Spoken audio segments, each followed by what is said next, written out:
Bonjour, bienvenue dans la section 4.1 qui est basée sur l'agile.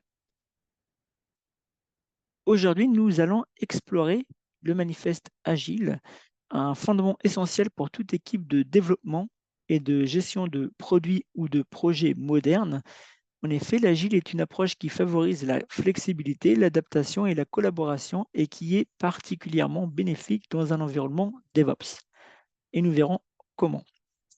Alors, tout d'abord, il faut savoir que le manifeste agile repose sur 4 valeurs fondamentales qui mettent en avant des principes clés pour assurer le succès des projets, notamment les individus et leurs interactions plus que les processus et outils. En effet, en agile, nous valorisons les personnes et leurs interactions. Les outils sont importants, mais ils ne remplacent pas la communication et la collaboration humaine. De la même manière que les logiciels opérationnels plus que la documentation exhaustive, en effet, bien que la documentation soit nécessaire, notre priorité est de délivrer et de livrer des logiciels fonctionnels qui répondent aux besoins des utilisateurs. Également aussi, collaboration avec les clients, plus que la négociation contractuelle. Effectivement, travailler étroitement avec les clients nous permet de mieux comprendre leurs besoins et de s'assurer que le produit final est conforme à leurs attentes. Et en effet, de plus, on verra qu'en agile, on favorise les environnements de travail informels. Et donc enfin, adaptation au changement plus que le suivi d'un plan. Dans un monde en, en constante évolution, dans un environnement VUCA, la capacité à s'adapter rapidement au changement est cruciale et donc l'agile encourage l'adaptabilité et la réactivité face aux nouvelles exigences. Et donc, bien qu'il y ait de la valeur dans les éléments à droite, nous valorisons davantage les éléments à gauche. Et donc, c'est important de connaître cela par cœur pour votre examen parce que vous aurez une question sur ça, probablement, ou même voire très probablement. Alors, pourquoi l'agile est crucial pour DevOps? Si nous faisons une mise en bouche, une petite introduction, eh bien, pour que vous compreniez, eh bien, dans un environnement DevOps où le développement et les opérations, c'est-à-dire Dev et Ops, doivent travailler constamment ensemble de manière fluide, eh bien, les principes agiles jouent un rôle crucial. Ils permettent d'améliorer leur collaboration entre Dev et Ops, d'accélérer la livraison de logiciels grâce à des cycles de développement plus courts et plus itératifs, réduire les silos. N'oubliez pas, c'est un enjeu capital pour DevOps que de réduire les silos pour favoriser une culture de communication ouverte et continue et également aussi accroître la satisfaction des clients en répondant rapidement à leurs feedbacks et en adaptant les produits et leurs besoins évolutifs. Alors, retenez que c'est très important de connaître le manifeste agile, déjà parce que tout framework, tout cadre agile se base sur le manifeste agile. Alors, faire de l'agile, par exemple, faire du Scrum, c'est très simple. Toute entreprise demain peut faire du Scrum. Par contre, adapter l'état d'esprit, le mindset agile, c'est tout autre chose. Je me rappelle, j'ai une anecdote à vous raconter. Je travaillais en recherche et développement dans une industrie pharmaceutique et je m'en souviens que l'objectif de la R&D était de faire de l'agilité. Et donc, par conséquent, les chercheurs qui travaillaient, donc des anciens médecins ou des pharmaciens, ne connaissaient pas du tout le management. Et donc, on leur disait, il faut être agile, il faut faire de l'agilité, voilà, il faut faire de l'agilité, c'est l'objectif, c'est comme ça, c'est comme ça. Ils ne connaissaient pas du tout c'était quoi l'agile. Et donc, eux, de manière sarcastique, ils se moquaient de cet objectif en disant, on nous demande de faire de l'agilité, mais on ne sait pas comment faire puisqu'on on nous a pas formés. Et donc, ils n'étaient pas fermés à faire de l'agilité, c'est simplement qu'ils ne connaissaient pas l'agile. Et donc, par conséquent, euh, eh bien, il faut savoir que généralement, dans une entreprise, euh, on ne cherche pas à former sur l'état d'esprit agile. On demande de faire du Scrum, voilà, mais malheureusement, si on n'a pas l'état d'esprit pour faire de l'agile, eh bien, on va faire du Scrum comme on fait un projet classique. Et donc, ce ne sera pas bénéfique.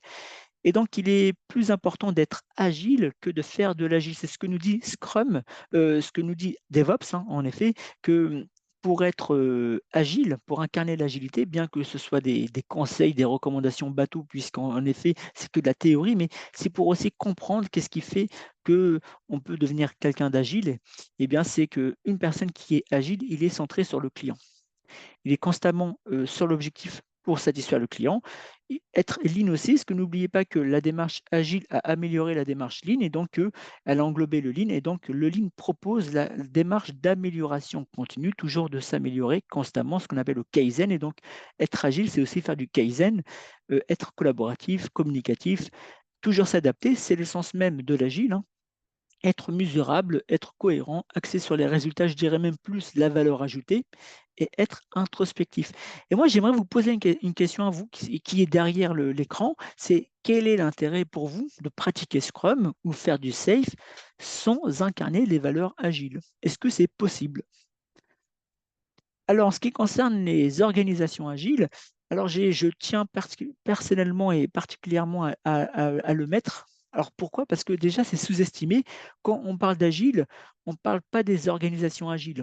On parle généralement des frameworks agiles, des outils agiles, le leadership agile, mais on ne parle jamais des organisations agiles. Et pourtant, combien c'est important? C'est très important parce que si vous avez compris comment fonctionne une organisation agile, eh bien, vous avez quand même compris le mindset agile. Et donc, il faut savoir que si nous parlons des organisations agiles, il faut savoir que généralement, dans une entreprise notamment bureaucratique, tout est basé sur le formel. Les rôles sont bien définis, mais il y a aussi l'informel qui existe. Et l'informel, c'est les relations qu'entretiennent les membres d'une entreprise. Par exemple, les entreprises agiles favorisent la flexibilité. Les échanges informels sont nécessairement passés par des réunions officielles. Cela peut se faire par une discussion autour d'une salle de réunion, par exemple, ou également aussi, euh, ça sera sur aussi autour de la cantine. Mais ce qui est important, c'est que les entreprises agiles accordent une grande importance à l'humain et par conséquent, l'informel prend le dessus par rapport au formel. Et donc, les entreprises agiles sont basées sur l'informel. C'est ce qui est important pour vous. Alors, vigilance, l'informalité en agile ne signifie pas un manque de rigueur ou de professionnalisme. Au contraire, elle reflète une culture de flexibilité, de communication ouverte et d'adaptabilité qui sont essentielles pour répondre efficacement aux besoins changeants des clients et du marché. Et donc, cette approche permet de créer des produits de haute qualité de manière plus rapide et plus collaborative. Et voici un exemple. En effet, encore une fois, étant donné que dans les entreprises agiles, eh bien, il y a plusieurs projets qui se mettent en œuvre chaque année, eh bien, les parties prenantes se connaissent. Parce qu'il y a un corps social où tout le monde se connaît, parce qu'il fonctionne vraiment de manière horizontale. Et donc, les projets travaillent avec d'autres projets. Les parties prenantes ont besoin de d'autres parties prenantes ou acteurs clés pour leur projet. Et donc, tout le monde se connaît. Et donc, ça fonctionne en réseau. Et donc, c'est ça qui fait la force de l'organisation agile, qui est basée sur l'informel.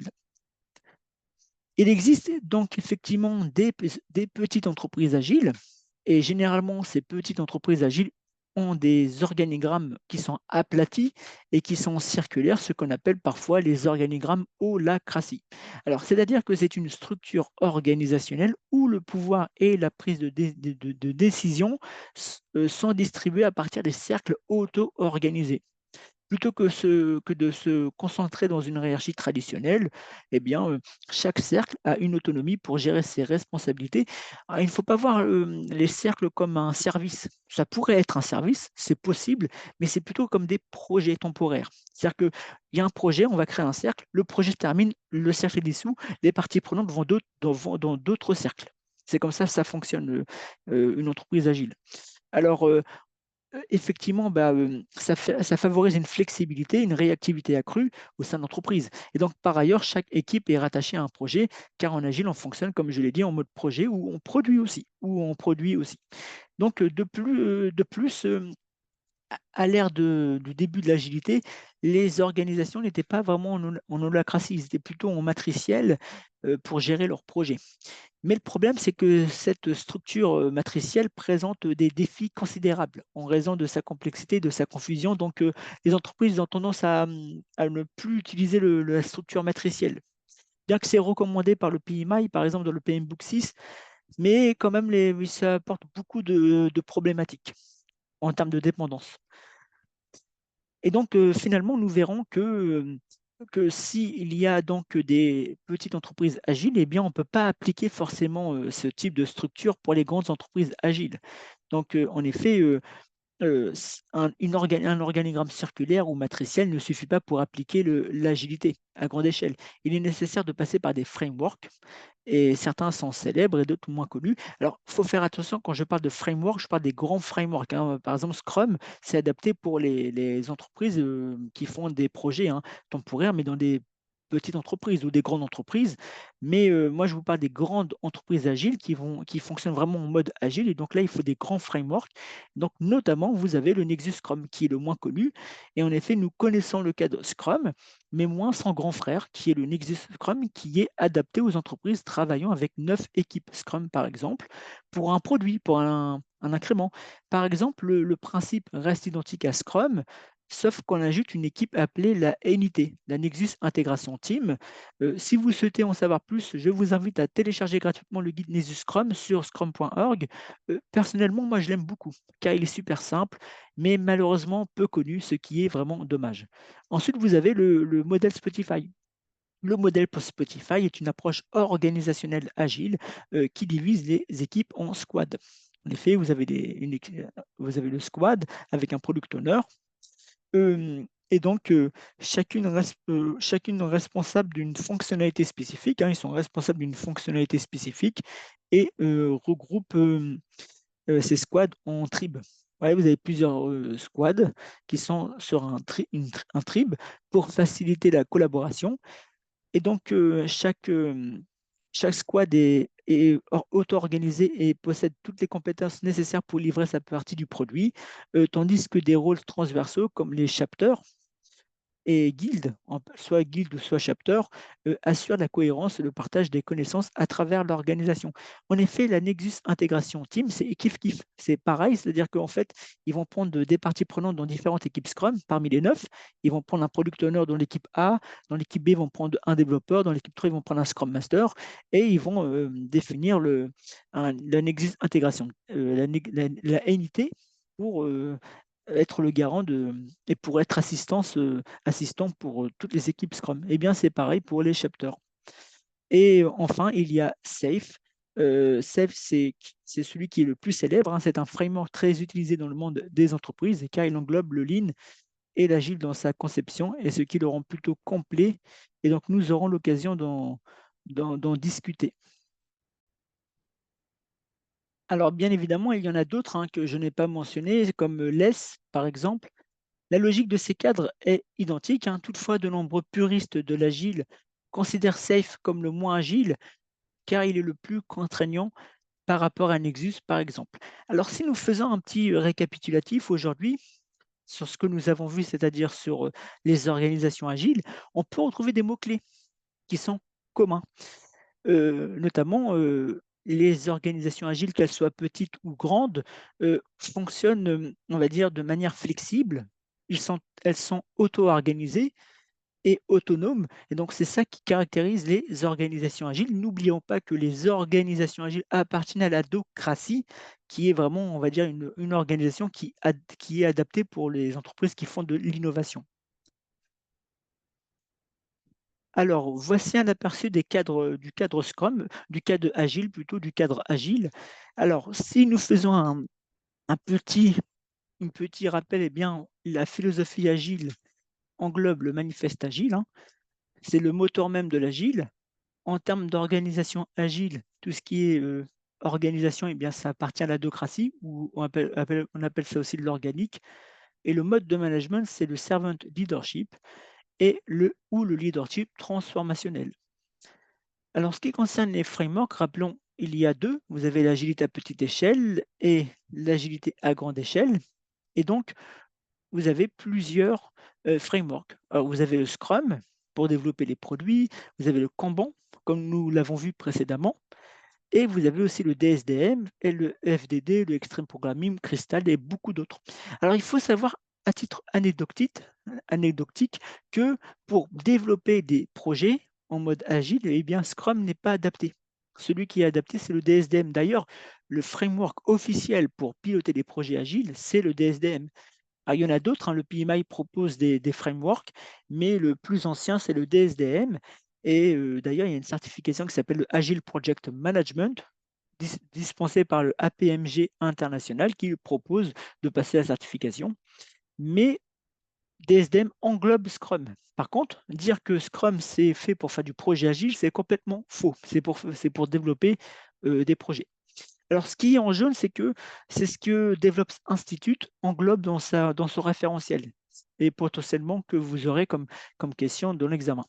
Mais vous avez aussi les frameworks pour l'agilité à grande échelle. Vous avez le SAFe, comme nous allons le voir après. Vous avez le modèle Spotify, mais vous avez aussi le Nexus, le DAD, et vous avez encore d'autres.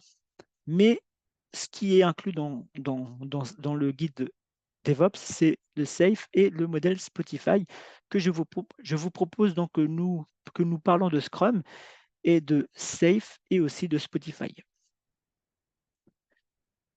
Alors, en ce qui concerne Scrum, il faut savoir que c'est un framework qui est simple, qui permet la collaboration efficace au sein de l'équipe sur des projets complexes. Alors, Scrum définit un ensemble de règles qui crée le juste assez de structure pour que les équipes puissent concentrer leur innovation sur la résolution de ce qui, sans cette structure, pourrait être un problème insurmontable. En effet, si vous avez une question de votre examen qui est, par exemple, quelle approche permet d'apporter de la structure, répondez Scrum. Ça sera toujours la bonne réponse, ou même souvent la bonne réponse. Et donc, Scrum est bâti sur l'empirisme et la pensée lean.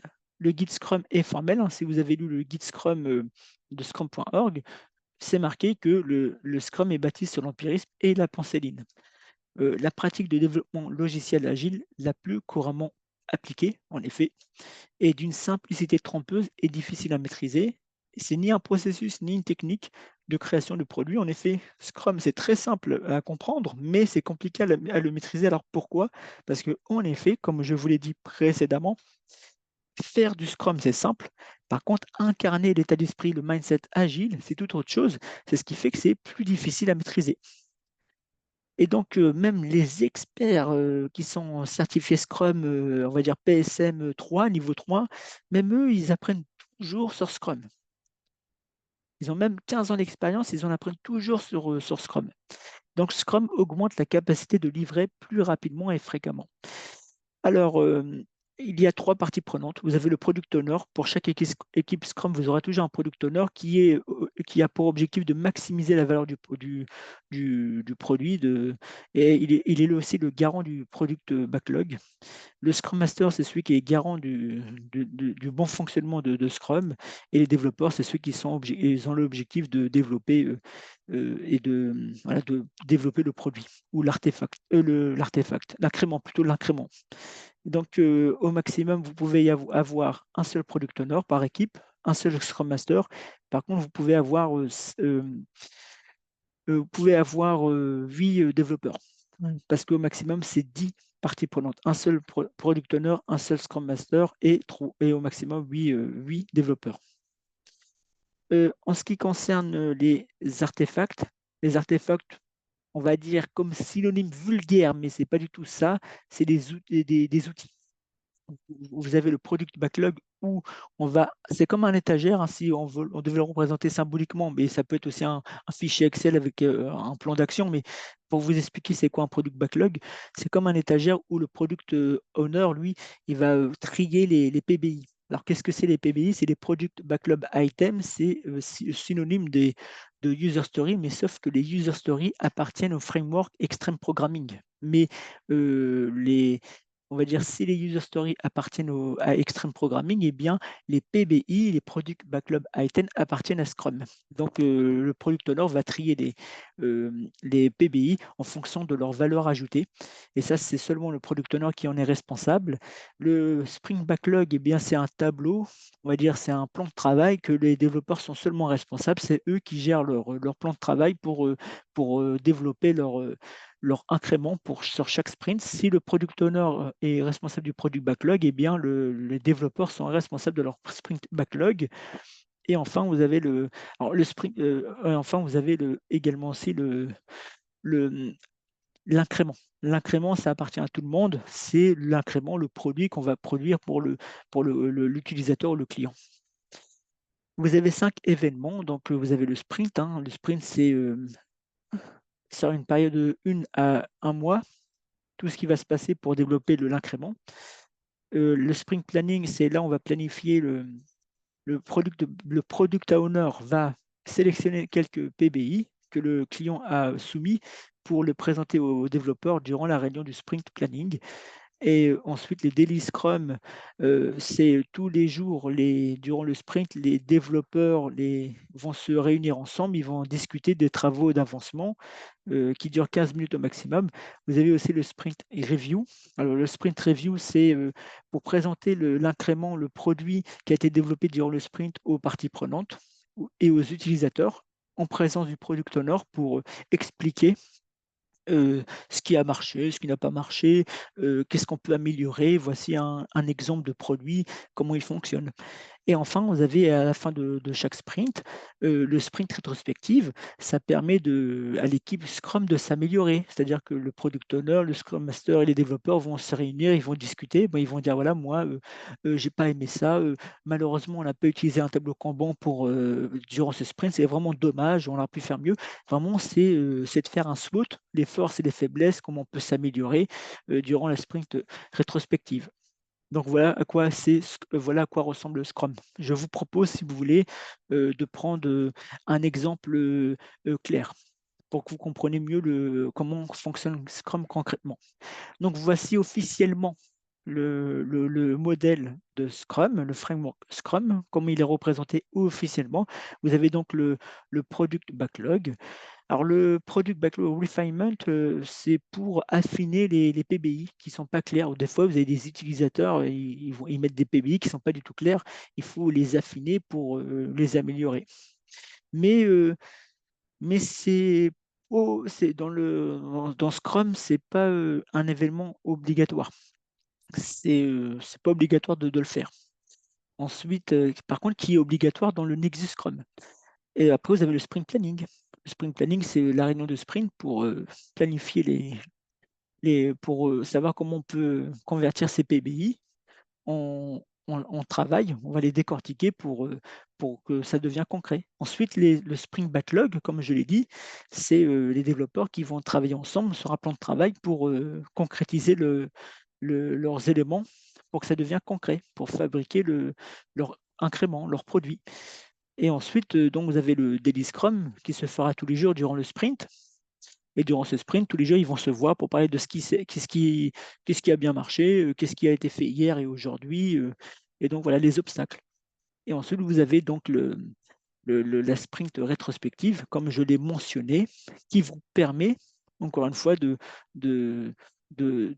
vous améliorer pour améliorer le sprint futur. Et enfin, on va dire, ça se passe avant le sprint rétrospective, excusez-moi, eh bien, on va présenter l'incrément, le produit qu'on a développé au, à l'utilisateur. Alors, la définition of done, qu'est-ce que c'est? C'est par exemple, je vais vous donner un exemple concret. On va dire, c'est le cahier c'est la feuille de contrôle qualité qui va dire que on a respecté le PBI. En fait, vous avez donc le client qui soumet un PBI. Il dit voilà, moi je veux allez, on va prendre un exemple concret. Je veux que vous me faites un interface informatique qui avec une couleur bleu ciel. La définition of done, c'est qu'il faut que ce soit une couleur bleue selon le code VGA, on va dire X dièse 1304. Eh bien, à la fin, dans la définition of done, on va s'assurer que ça a bien été respecté. Voilà tout simplement comment ça fonctionne, Scrum. Et donc voilà aussi une autre manière de représenter Scrum. Il y a mille et une manières de le représenter. Alors, on va prendre un petit exemple pour représenter ça concrètement. Donc, l'équipe de développement Tasker utilise Scrum pour créer une application de gestion de tâches. Donc, l'équipe est composée de Alice, qui est Product Owner, de Bob, qui est Scrum Master, et de Carol, de Dave et de Eve, qui sont développeurs. Alors, l'objectif du sprint, c'est de créer une interface utilisateur permettant d'ajouter et de marquer des tâches comme terminées en 2 semaines. Donc, le sprint planning, comment ça va se passer? Eh bien, vous avez Alice, la product owner, qui va présenter les PBI, les éléments du product backlog, ou on appelle ça aussi les product backlog items. Donc, voilà, il y en a deux. C'est créer une interface utilisateur pour ajouter des tâches. Et le second, c'est ajouter la fonctionnalité pour marquer les tâches comme terminées. Donc, l'équipe sélectionne ces éléments pour le sprint backlog. Donc, comment ça va se dérouler le déroulement du sprint? Eh bien, ça va durer 13 jours. Et donc, il y aura un travail quotidien et aussi en parallèle tous les matins à 9 heures des daily scrum. Et donc, l'équipe va se réunir pendant 15 minutes à 9 heures, de 9 heures à 9h15. Et donc, par exemple, comment ça va se passer? Il y a Carole, encore une fois, qui est développeur, qui va dire: je conçois l'interface utilisateur, pour moi, il n'y a pas d'obstacle. Dev qui va dire: je travaille sur la logique back-end pour ajouter des tâches, j'ai un problème avec la base de données, mais vous inquiétez pas, Carole, elle m'aide. Eve qui va dire: j'implémente la fonctionnalité de marquage des tâches comme terminé. Pour ma part, pas de blocage. Voilà comment ça se passe. Voilà, ça se fait autour d'un tableau. Voilà, se fait autour d'un tableau visuel. Ça peut se faire en visioconférence ou en présentiel. Euh, Après, ensuite, vous avez au 14e jour du sprint, eh bien, vous avez un sprint review. Eh bien, ce sprint review, il va durer 3 heures. L'équipe présente les fonctionnalités à Alice, la product owner, mais aussi aux parties prenantes. Carole, elle va montrer l'interface pour ajouter des tâches. Dev, lui, il s'est mis d'accord pour montrer l'ajout des tâches et Eve, quant à elle, elle va montrer le marquage des tâches terminées. Donc les retours sont positifs, les parties prenantes sont très contents, le client notamment. Quelques améliorations mineures, mais vraiment qui sont suggérées. On va proposer ces améliorations dans des nouveaux PBI que la product owner mettra dans le product backlog pour le prochain sprint. Et donc on va terminer par un sprint rétrospective.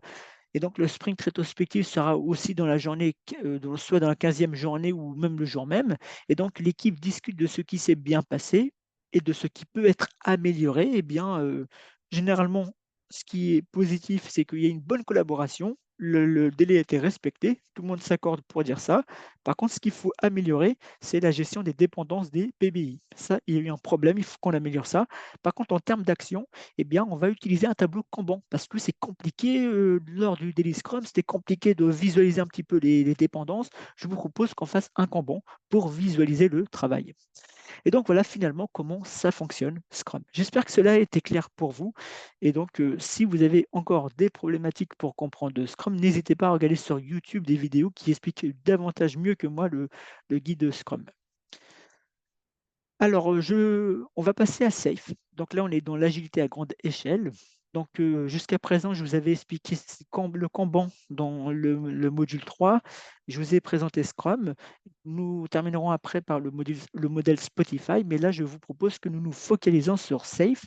Alors, Safe, il faut savoir que c'est un framework qui permet d'appliquer les principes et la pratique de l'agilité et du Lean au service du développement d'une entreprise.